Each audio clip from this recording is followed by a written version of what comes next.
My name is Lindsay Schooler. I grew up in Wheeling, West Virginia. I've chosen to grow where I was planted. I am a yogi, a yoga practitioner, a yoga teacher, a mother, a wife, a daughter. I am a West Virginian through and through. I am light and love.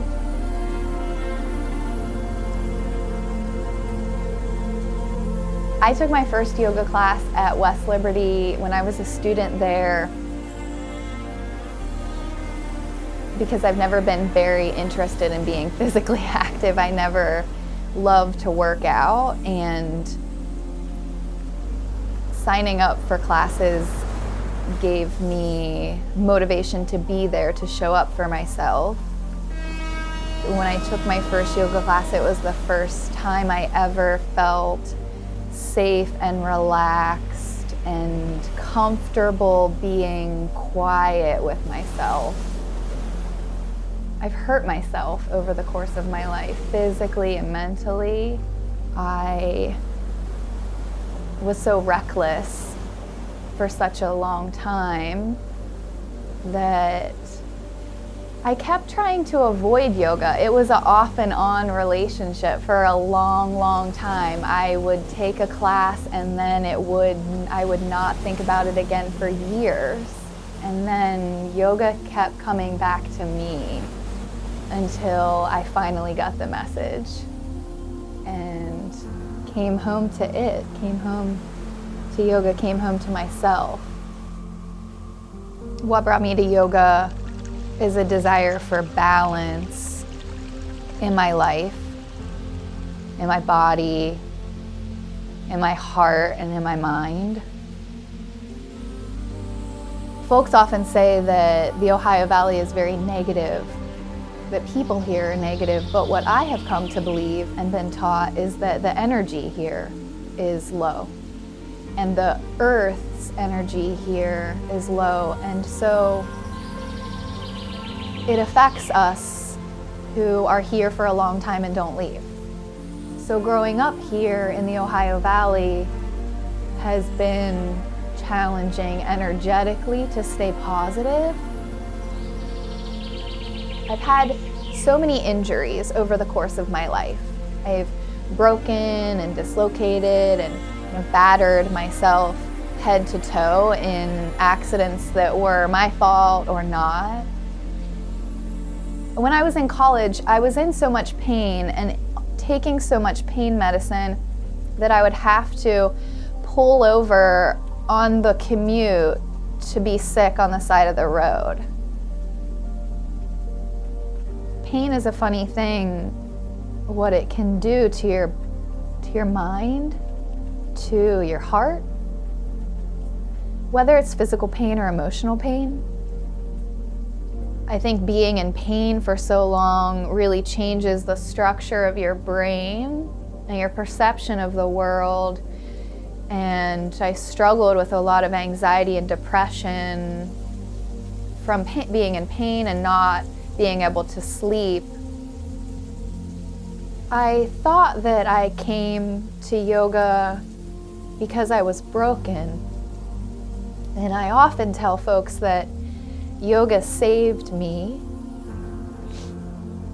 But what I've come to realize is that I was never broken at all. That we just come to yoga and meditation to peel away the layers, to just reveal this truer form of ourselves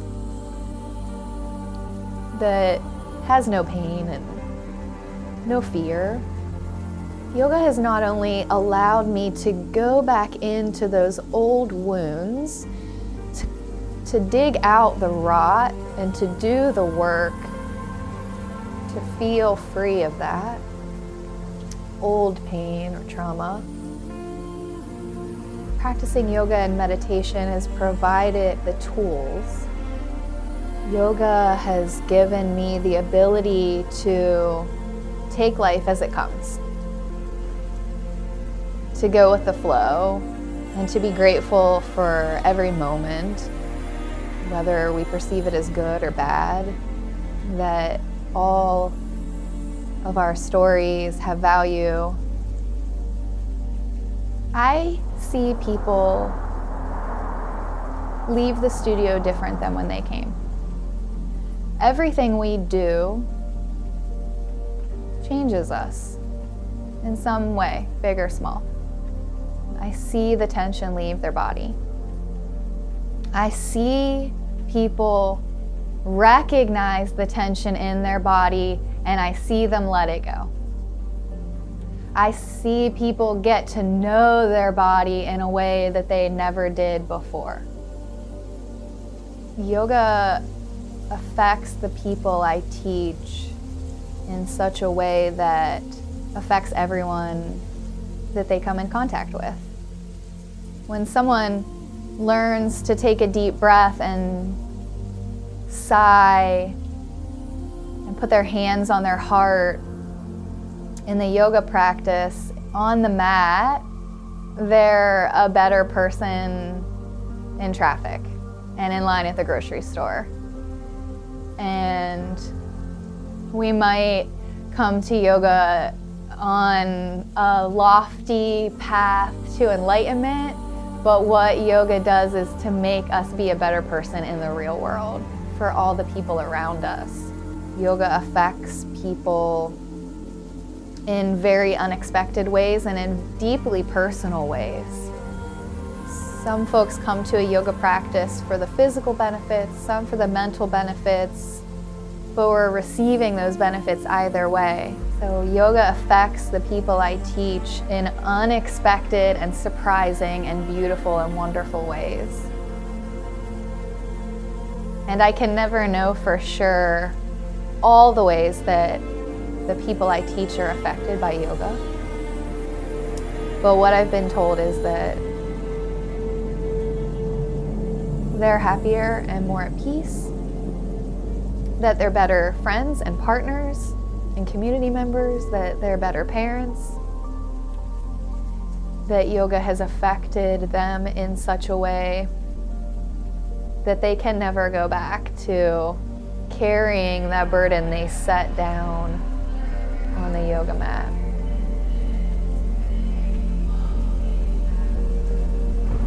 Here at Happy Goat Yoga, we aim to create a safe space for you to grow where you're planted.